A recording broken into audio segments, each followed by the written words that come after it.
anticiper la start list pour savoir qui est qui.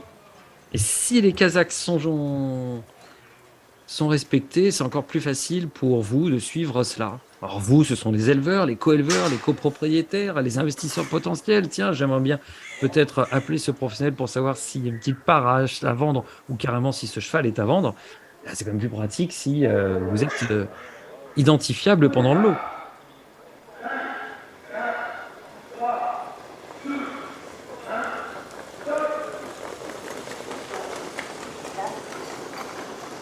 C'est parti pour ce lot numéro 4 avec un très bon départ en dehors de Thierry Duval d'Estaing, à son intérieur Sébastien Garato, deux des hommes forts de cette matinée encore, qui sont aux avant-postes dans le premier virage. Hésitation du représentant de Thierry Duval d'Estaing qui retombe dans la bonne mais qui a perdu le contact avec Sébastien Garato pour aborder la ligne d'en face dans quelques instants, la ligne du centre-ville.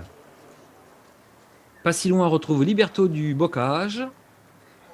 Et un peloton plutôt bien composé. Lilia d'Osmose est dans le coup.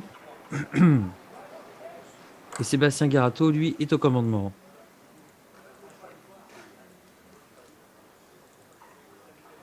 Avec Luciano Star, si je ne m'abuse. Oui, c'est ça. Luciano Star pour l'élevage de l'écurie des Charmes. Non, l'élevage de Cédric Burel, pardon, et la propriété de l'écurie des Charmes.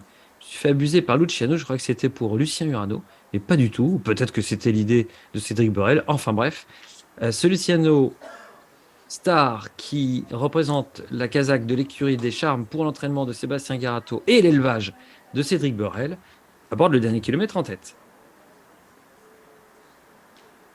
Derrière, c'est la Clusa qui va tenter d'escalader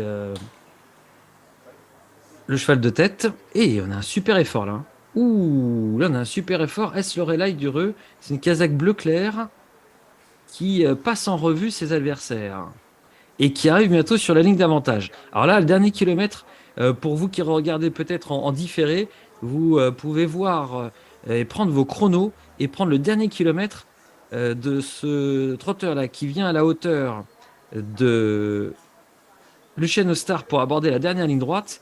Et il y a eu un vrai bout de classe en face.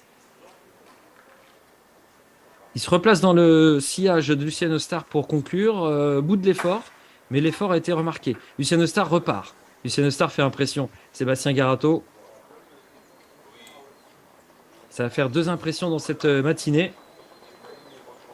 La Clusa conclut pas mal pour être dans le coup et les 4, 5, 6 premiers devraient passer sans problème. Luciano Star finit en avançant, finit vite son parcours. Très très bien. C'est lui le vainqueur de ce lot numéro 4.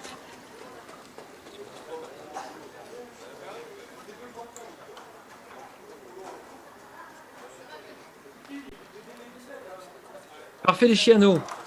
Un des étalons très attendus. Alicante Bleu, la mer par Rocklin.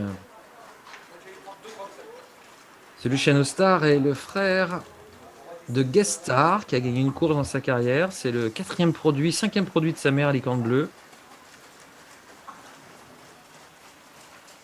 Et ce qui est surtout intéressant, c'est son style pour finir, car il a fini vraiment vite et il n'était pas fatigué au passage du poteau. Je dirais même qu'il en a mis une petite couche dans les 400 derniers mètres. Ouais, c'est une bonne idée, Guy, d'aller voir le cheval parce que ce sont bien eux les stars. On va avoir. Les 7 premiers sont retenus dans ce quatrième lot. Numéro 46 passe en 17-1, le 41 17-8, le 40 18-4, 44 18-6, le 42 19-2, 45 19-4, 47 19-8 et pour information 49 refusés, 22-7. Les 7 premiers sont retenus. Cinquième lot en piste, cinquième. On va avoir, je disais, le résultat en direct et ça n'a pas manqué. La The Voice de Caen est apparu et on fait focus sur ce poulain bien mis et par Sébastien Garato qui a eu un jeu de jambes pour finir vraiment intéressant.